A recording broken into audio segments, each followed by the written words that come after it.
मैं डॉक्टर चंद्रशेखर तिवारी, जुत्थालाल संस्कृत महाविद्यालय मझौलिया, पश्चिम चंपारण। आज के ऑनलाइन क्लास के माध्यम से मैं शास्त्रीय प्रतिष्ठा तृतीय खंड के छात्रों को शूद्र के जो नाटक है मृच्छकटिक, से मृच्छकटिक की कौन कौन सी विशेषताएँ हैं। मृच्छकटिक नाटक आज भी हमारे समाज में विद्यमान है। आज भी इसका अभिनय मंचन किया जाता है। इसके कारण क्या है? मृच्छकटिक ने अपने से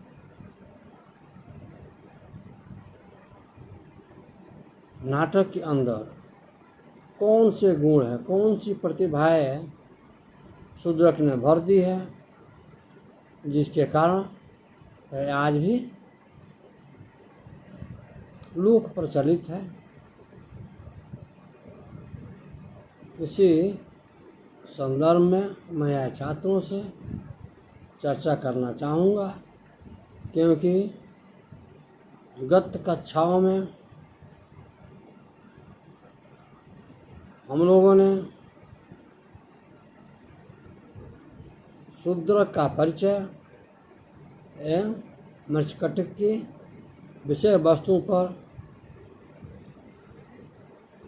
परिचर्चा किए थे कि शूद्र कौन है, कहाँ के रहने वाले हैं, उनका समय क्या था, उनकी रचनाएं क्या है, उनकी रचना में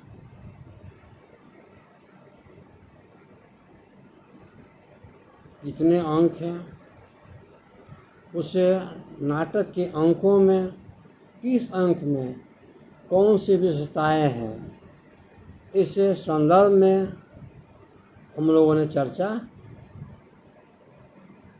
की थी।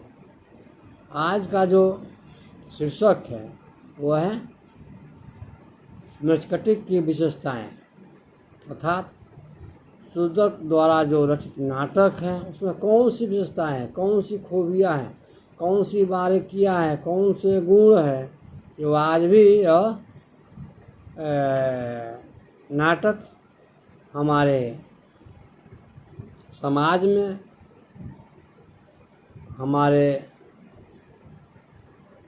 संस्कृति में क्यों ख्याति प्राप्त है, इस संदर्भ पर हम लोग चर्चा करेंगे।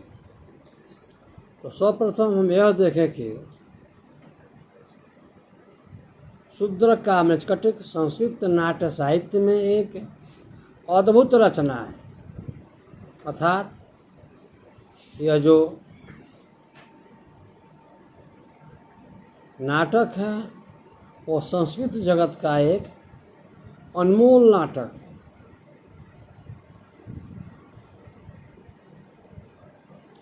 इसे नाटक में जीवन के वास्तविक चित्रण किया गया है। वो जनता के लिए और जनता के द्वारा विरचित नाटक है। क्योंकि हम देखते हैं कि राजनीति की जो परिभाषाएं दी गई है, अर्थात प्रजातंत्र की जो मूल परिभाषा है अब्राहम लिंकन का, वो है democracy is a government for the people, by the people end of the people. अर्थात प्रजातंत्र जनता के लिए है, जनता का है और जनता के द्वारा निर्धारित शासन व्यवस्था है। ठीक उसी प्रकार इससे मृच्छकटिक नाटक में भी यह उक्ति चरितार्थ होती है कि यह जनता के लिए है, जनता का है, जनता के द्वारा रचित नाटक है। क्योंकि इसे नाटक में प्रजातंत्र के संकेत मिलते हैं। उस समय राजतंत्र व्याप्त था।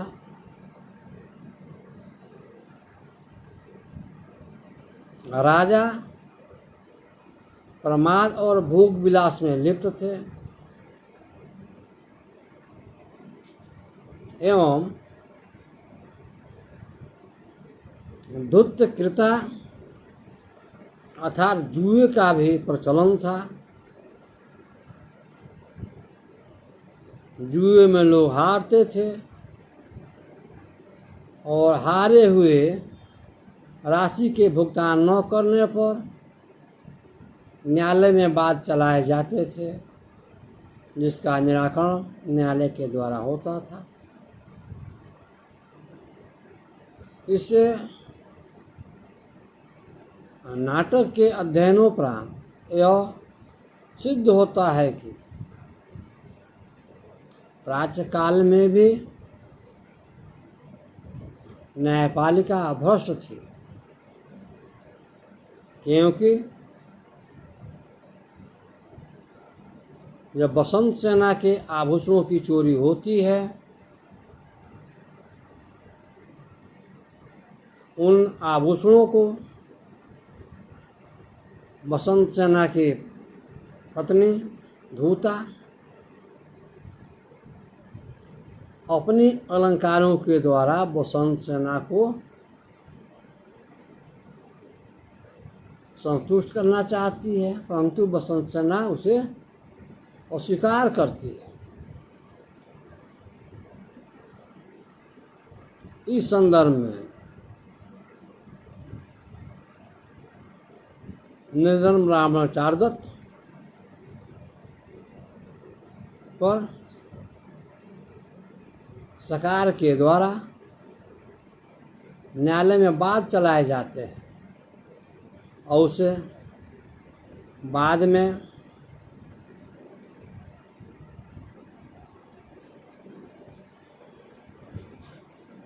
राजा को मृत्युदंड की सजा मिलती है।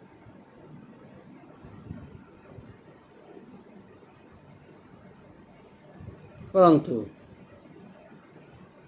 वहाँ के पूर्व राजा के हारने पर जो नवनियुक्त राजा नियुक्त होता है, वह चारदत्त ब्राह्मण को दोष मुक्त करता है और पुनः चारदत्त बसंत सेना का मिलन संभव होता है। तो इस नाटक की जो कुछ खास विशेषताएं हैं, इस पर भी हम लोग चर्चा करें। जैसा कि कहा गया है कि नाटक की कथा वस्तु कल्पित है, अर्थात इसे मृच्छकटिक के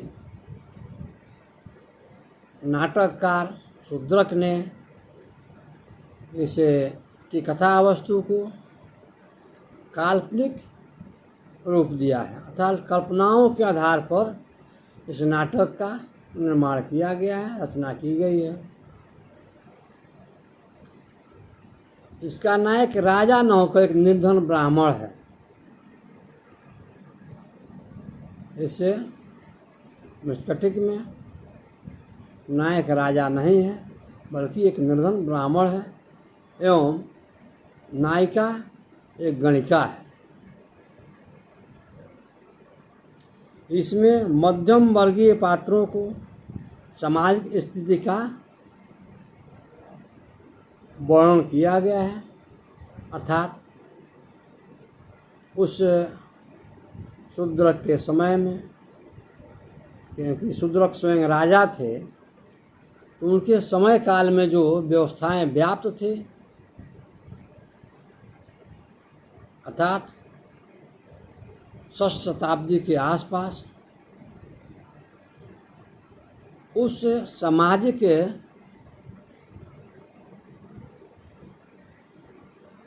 परिस्थितियों का इस नाटक में निर्देश किया गया है।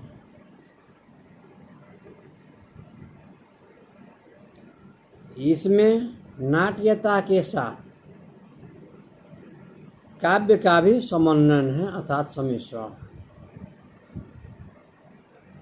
इसमें संभोग श्रृंगार के साथ साथ हास, करुण, भय आदि रसों का प्रयोग किया गया है।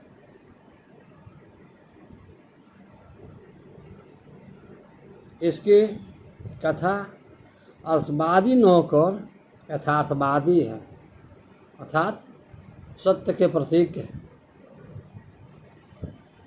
कथा वस्तु के प्रारंभ में एवं अंत में गतिशीलता है अर्थात इसकी जो कथा वस्तु है वो चलमान है, गति है। इसमें गतिशीलता देखी जाती है इस नाटक में, इसलिए कहा जाता है इसकी कथा वस्तु में गतिशीलता व्याप्त है।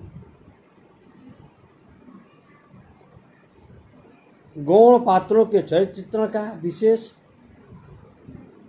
जागरूकता दृष्टि गोचर होती है। इसमें समान जो पात्र है, समाज के उपेक्षित जो वर्ग के हैं वो भी इसमें पात्र हैं।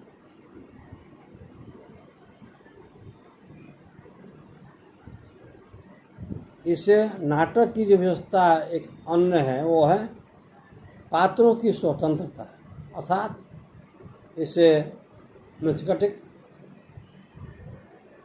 नाटक के जो पात्र हैं पूर्णतः स्वतंत्र हैं। वो नाटककार के दबाव में नहीं है।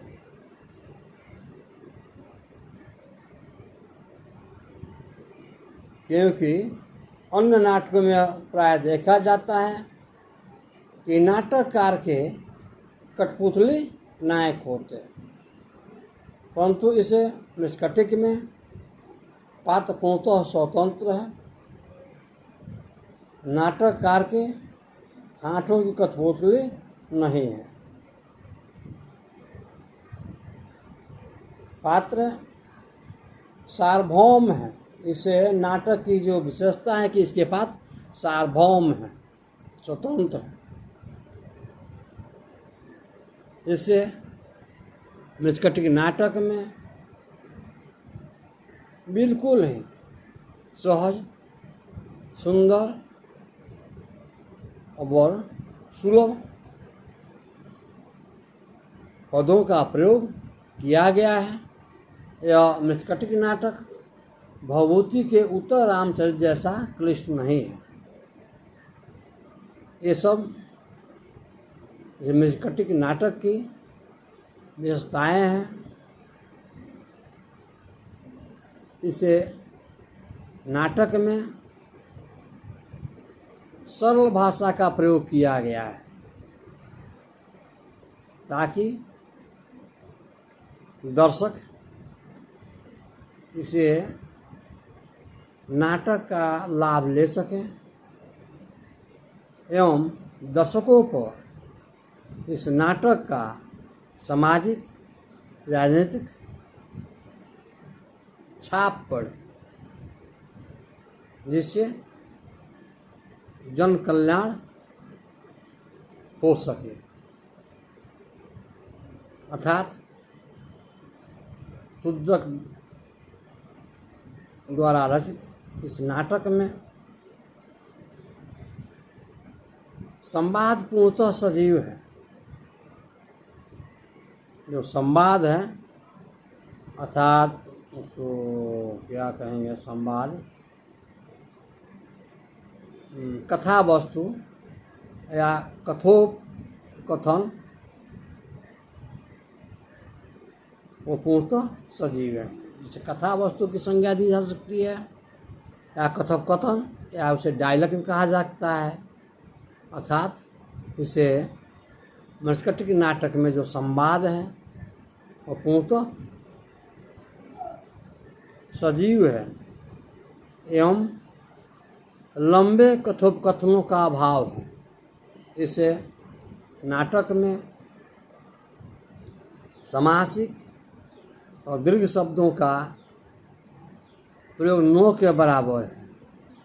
अर्थात इस प्रकार हम देखते हैं कि इसे मृच्छकटिक नाटक की बहुत सारी विशेषताएं हैं।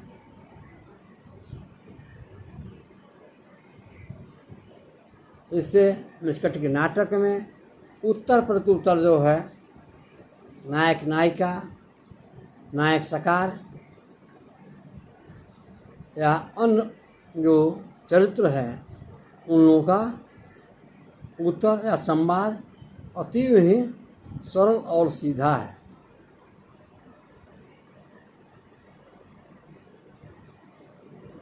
इस नाटक में संवादों की यथार्थता एवं स्वाभाविकता है।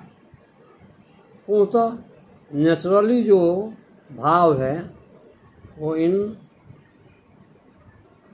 नाटक में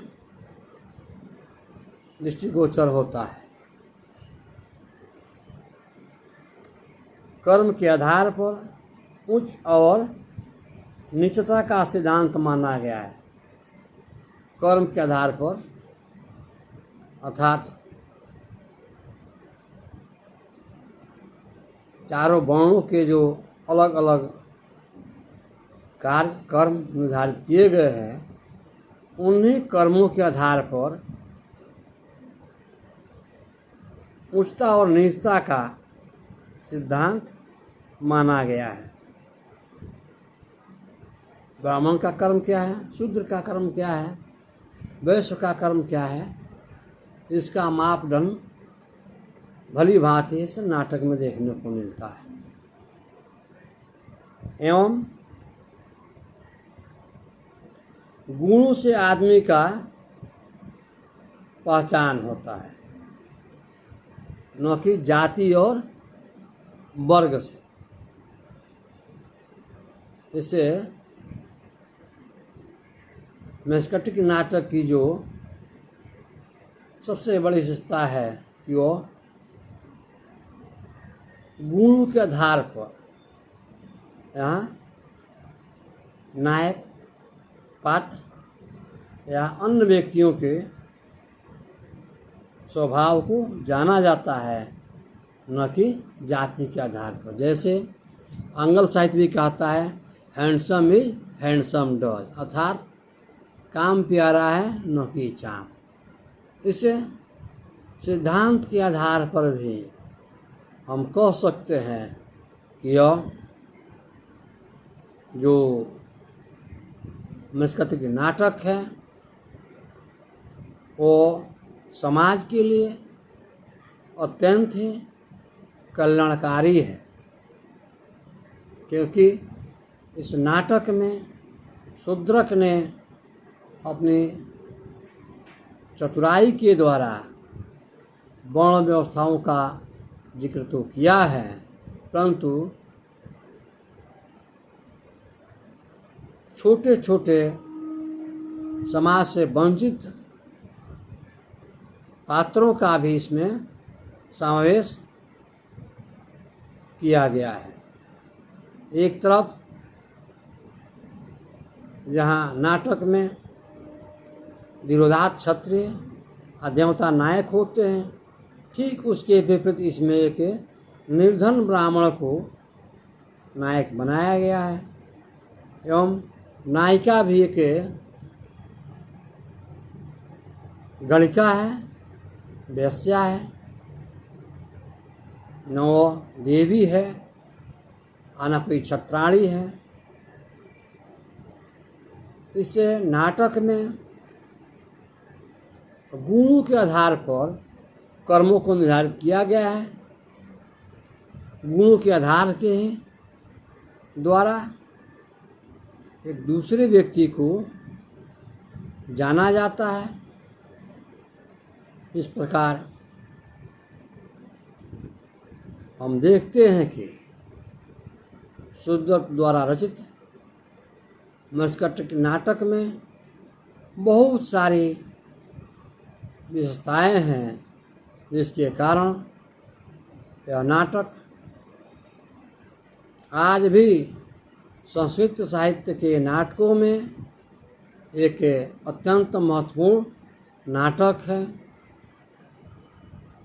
कि इसके 10 अंक की जो कथा वस्तु है वो रोचक है। दर्शक यहाँ उदासीन नहीं होकर प्रसन्नचित्त और आह्लादित होते हैं, क्योंकि इसमें श्रृंगार रस के साथ साथ करुण और हास्य रस का भी सफल प्रयोग शूद्रक द्वारा किया गया है। इस प्रकार हम देखते हैं कि संस्कृत नाटकों की जो विशेषताएँ होती है वो सारी विशेषताएँ इसे निष्कटिक नाटक में पर्याप्त रूप से विद्यमान है, जिसके कारण यह समाज में आज भी दर्शकों के मनोरंजन का एक साधन प्रस्तुत करता है। जयतु संस्कृतम, जयतु भारत।